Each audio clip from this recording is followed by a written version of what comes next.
કાંઠા વિસ્તારને જોડતો જે મધ્યમાં જે પુલ આવેલો છે ત્યાં રોજ હજારો માણસોની અવરજવર છે. વાહનો, મોટા વાહનો પણ એટલા ચાલે છે.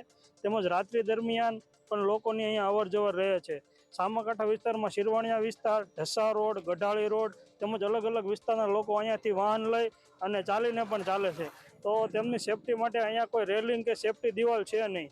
અને ખાસ રાત્રિ દરમિયાન અહીંયા ચાલવામાં મુશ્કેલી પડે છે, કારણ કે કોઈ પણ પ્રકારની લાઇટની વ્યવસ્થા નથી. સ્વામિનારાયણ મંદિર, પવિત્ર ધામ ગરડા, સ્વામિનારાયણના બે મુખ્ય મંદિર આપણે ગરડામાં આવેલા છે. એ છતાંય તે અહીંયા સ્થાનિકમાં આપણે બે નિશાળો અહીંયા એની બાજુમાં જ આવેલી છે. આ પુલને જોડતો સામાકાંઠાનો મુખ્ય પુલ છે. સામાકાંઠા જવા માટેનો અને શાક માર્કેટમાં આવવા માટેનો મુખ્ય પુલ છે. ગામજનોને અહીંથી અવારનવાર આવવાનું હોતું હોવાથી અહીંયા પ્રોટેક્શન દિવાલ નથી, જેથી કરીને અગાઉ પણ વર્ષો પહેલાં એક અહીંયા ફોર વ્હીલ હોતન અંદર ગયું હતું અને જાનહાની કોઈ લોકોને થઈ નથી. અને અવારનવાર ટુ વ્હીલ ને એવું જતું રહેશે. તો તાત્કાલિક ધોરણે તંત્રને વિનંતી છે કે તાત્કાલિક ધોરણે પ્રોટેક્શન દિવાલ કરે તો આ જાનહાની જે થાય છે એને આપણે અટકાવી શકીએ.